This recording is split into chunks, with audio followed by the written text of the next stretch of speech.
Cam जो मजामा भाई लोग, आजकल पंजाब, हरियाणा, राजस्थान और दिल्ली एनसीआर गैंगस्टरों की आपसी अदावत और वर्चस्व की जंग में सुलग रहा है।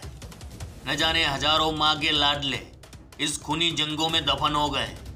सैकड़ों परिवार इस खूनी जंग के कारण खून के आंसू रो रहे हैं और न जाने कब तक ये खून बहेगा, कोई नहीं जानता।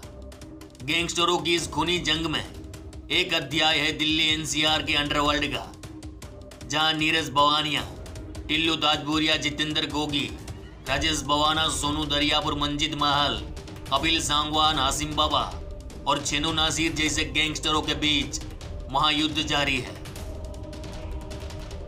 वीडियो अंडरवर्ल्ड की दुनिया में क्राइम करने के बहुत सारे तौर तरीके हैं। आजकल एक पैटर्न बहुत ज्यादा ही सुर्खियों में है, जैसे किसी को मारकर फेसबुक जैसे सोशल मीडिया पर उसकी जिम्मेवारी लेना। वहीं आजकल इन अपराधियों के अंदर मानो डर खत्म हो चुका है। हाल ही में अपन लोग ने देखा कि राजस्थान की नागौर कोर्ट के सामने गैंगस्टर संदीप सेठी को 9 गोलियां मारकर खल्लास कर दिया गया।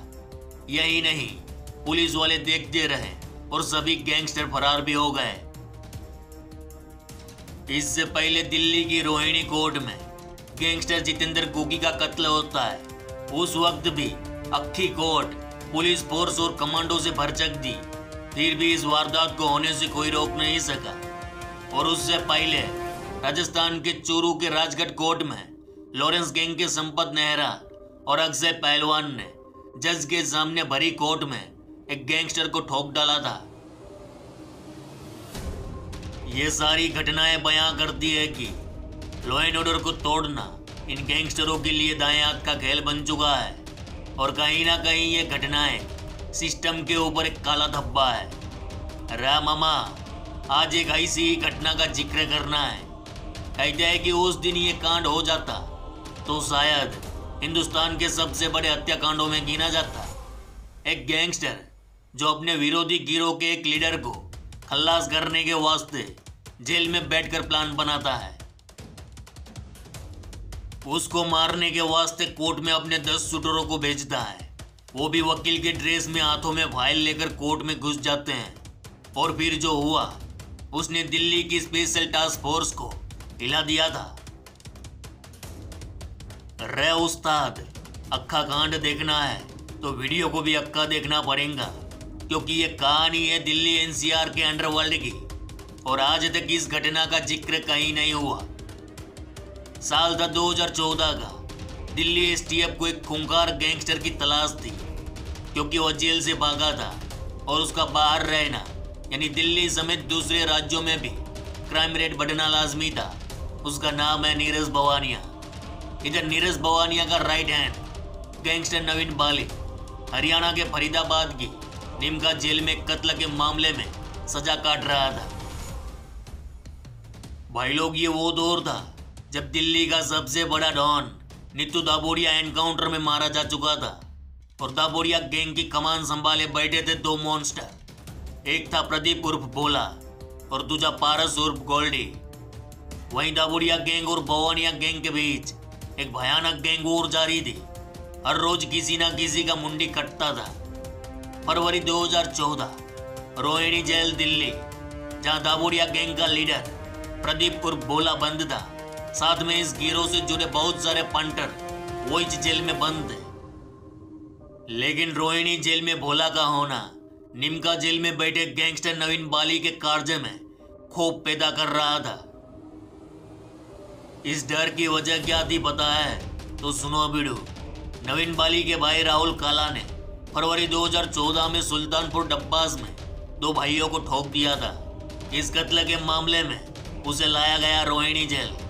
इधर निमका जेल में बैठे नवीन बाली को डर सताने लगा कि कहीं भोला उसके भाई को जेल में ही न मार दे, और इस खौफ ने रची प्रदीप उर्फ भोला के कत्ल की साजिश, क्योंकि नवीन बाली ने सोचा कि भोला उसके भाई को मारे उससे पहले मैं ही उसे मार दूं। इधर नवीन बाली ने निमका जेल में एक फोन का इंतजाम करवाया। फोन हाथ लगते ही उसने आउटर दिल्ली में बैठे उसके छोकरी लोग को एक्टिव कर दिया और प्लानिंग बनी कोर्ट में घुसकर भोला को खल्लास करने की। इधर नवीन बाली के इस खतरनाक साजिश का हिस्सा बने विकास डब्बास, विक्की, रविंद्र, दिनेश, मंजित उर्फ अमेरिका, विनोद उर्फ जयरी, राजकुमार, सुरेंद्र, रविंद्र खेवरा और सुनील राणा। इन शूटरों ने नवीन बाली के कहने पर रोहिणी कोर्ट की पूरी रैंकिंग की और ये भी जानकारी जुटा ली कि कौन सी तारीख को भोला की रोहिणी कोर्ट में पेशी होंगी। इसके बाद तय हुआ कि भोला को कोर्ट में घुस कर मारेंगे और वकील के ड्रेस में कोर्ट में घुसेंगे। बाकायदा इन लोगों ने कुछ दिन वकील की ट्रेनिंग भी ली। 30 अप्रैल 2014 दिल्ली रोहिणी कोर्ट परिसर में बने लॉकअप में दाभोड़िया गिरोह का लीडर प्रदीप भोला बंद था। कुछ देर बाद दिल्ली पुलिस उसे केस की सुनवाई के लिए कोर्ट में ले जाने वाली थी। वही टाइम पे 3 कार कोर्ट के बाहर आकर रुकी। तीनों कार अलग अलग रास्ते से आई थी। उन गाड़ियों में थे भोला के हथियार। टोटल बोले तो ये 10 शूटर थे। सभी के पास हथियारों का पूरा जखीरा था। प्लानिंग के मुताबिक विकास डब्बास वकील का काला कोट पहनकर अंदर घुसेगा। हाथ में फाइल थी, एक हाथ में किताब और उस किताब के पन्नों को काट कर रखी गई थी एक पिस्टल। अगर विकास डब्बास भोला को मारने में विफल होता है तो फिर ये शूटर एक साथ धावा बोलने वाले थे। इधर विकास डब्बास जैसे ही कोर्ट में घुसा कि तुरंत दिल्ली एसटीएफ ने उसे उठा लिया। वहीं गाड़ियों में बैठे शूटर कुछ समझ पाते उससे पहले ही एसटीएफ का बड़ा काबिला उनको घेर चुका था। मतलब इतने दिनों की प्लानिंग पलक झपकते फेल हो गई। अरे बाबा, तुम लोग के खोपड़े में सवाल है ना कि पुलिस को इन साजिश के बारे में कैसे पता चला? तो सुनो वीडियो। उस वक्त स्पेशल सेल के डीसीपी थे एसएन श्रीवास्तव। उनकी माने तो एसटीएफ को जानकारी मिली थी कि रोहिणी कोर्ट में भोला के ऊपर जानलेवा हमला होने वाला है। इसके बाद एसटीएफ ने नवीन बाली के फोन को सर्विलांस पर लिया, जहां से 2 शूटरों के नंबर मिले। एसटीएफ ने इन दोनों शूटरों के नंबर को सर्विलांस पर लगा दिया और विनोद उर्फ जहरी और राजकुमार उर्फ लांबा की बातें सुनकर पुलिस के पैरों तले जमीन खिंच गई। इसके बाद जब ये शूटर कोर्ट परिसर में आए कि पूरी पुलिस फोर्स अलर्ट हो गई और चंद मिनटों में सभी शूटरों को उठा लिया गया। तो भाई लोग, ये थी पूरी साजिश की कहानी। यहाँ दिल्ली पुलिस के इस दमदार जोरावर कर्तव्य को अब उनका 100 सलाम। इससे एक बात साफ होती है कि अगर ये गैंगस्टर लोग तोप है तो कुछ खाकी वर्दी वाले अपने आप में एक बारूद है। तो फिर चलो इस गुज्जू भाई का राम राम, मिलते हैं फिर।